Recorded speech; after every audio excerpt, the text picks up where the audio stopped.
We oftentimes start our intimate time with a habitual back rub massage sort of thing, and we switch off. And then we progress into French kissing and then full-blown you know what. One very important fact to tell you is that John does in fact wear glasses, so I will usually make a point to take them off and put them on the table for safety. During this particular romp in the hay, I got a really funny idea about how to take his glasses off next time and I couldn't stop laughing. He asked me what I was laughing at because he has some insecurity about his appearance, but I assured him that it was nothing like that. We had our fun and John went home, but all I could think about was this plan. So the next day I went to the fabric store and bought a bunch of skin-colored felt, wire framing and cotton, and then got to work creating a Muppet-style version of my boyfriend to put his glasses on next time we started getting dirty style. Honestly, the thing was looking pretty good and I even found some clothes at Goodwill that were his style. I dressed the puppet in the clothes, hid them under my collection of Squishmallows that's in my room, and invited him over. To spare you all the explicit details, we did start kissing and taking clothes off and stuff, but my hands were shaking as I reached up to grab his glasses.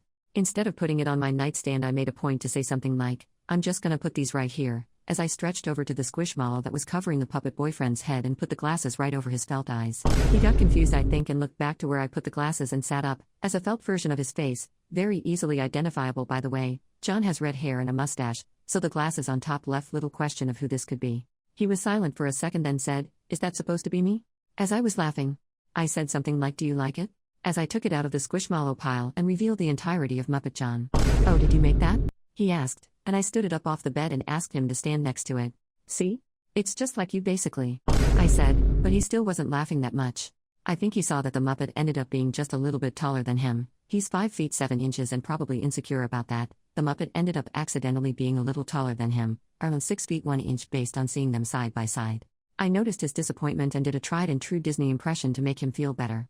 In my best goofy impression I said, "Well, looks like we should call him Big John, Hayuk." John just took the glasses off of Big John and let him fall to the floor, and put the glasses on the nightstand and sat on the bed for a while but we eventually went to Sin City but it was a lot more quiet than usual. He left after that, even though we were planning on having a sleepover. He said he wasn't feeling good. I texted him good night and went to bed. So here's the ish, this morning I haven't gotten any good morning text, or any text at all from him, even though he always sends me a good morning text. I'm worried that Big John was a step too far and that normal John didn't think the joke was as funny as I did. I feel like he's just putting me in an uncomfortable position by not telling me how this made him really feel, even though I thought it was pretty funny. Is this salvageable, or am I screwed? Update, so it's been a wild couple of days or so, and I've been honestly a little depressed at the negative reaction from everyone. After my boyfriend, John, left after we did the no pants dance in front of the puppet, Big John, he didn't text me for like a day and a half. I was really starting to get worried and believe some of the comments that I was a serial unaliver.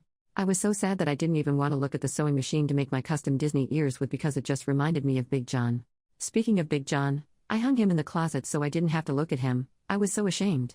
I was drawing when my phone buzzed and I saw it was finally John. All it said was, "Hey, can we talk?"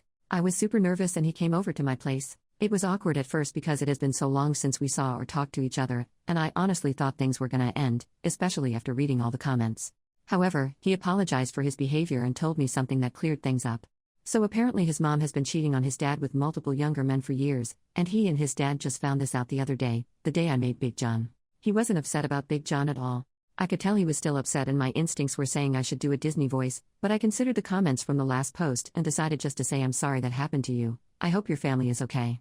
Then, the most surprising part, he said I'm sorry too.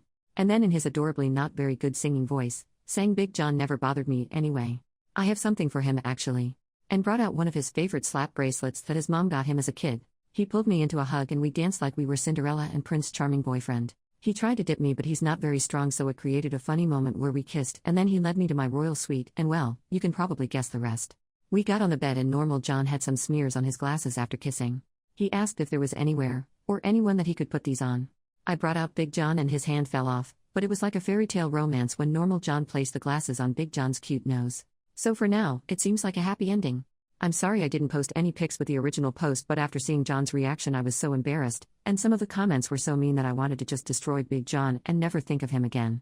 But there were some very kind people who sent me private messages that made me feel a lot better and proud of my quirkiness, which could very well be autism as some commenters have stated, getting a test in a couple weeks. Also, stop thinking I would use Big John for the devil's tango. He is strictly an awesome way for normal John to have somewhere to put his glasses. So after all this time I've gained the courage to share Big John with you all like you've asked. I was happy with how it turned out and even happier that my beloved loved him as well.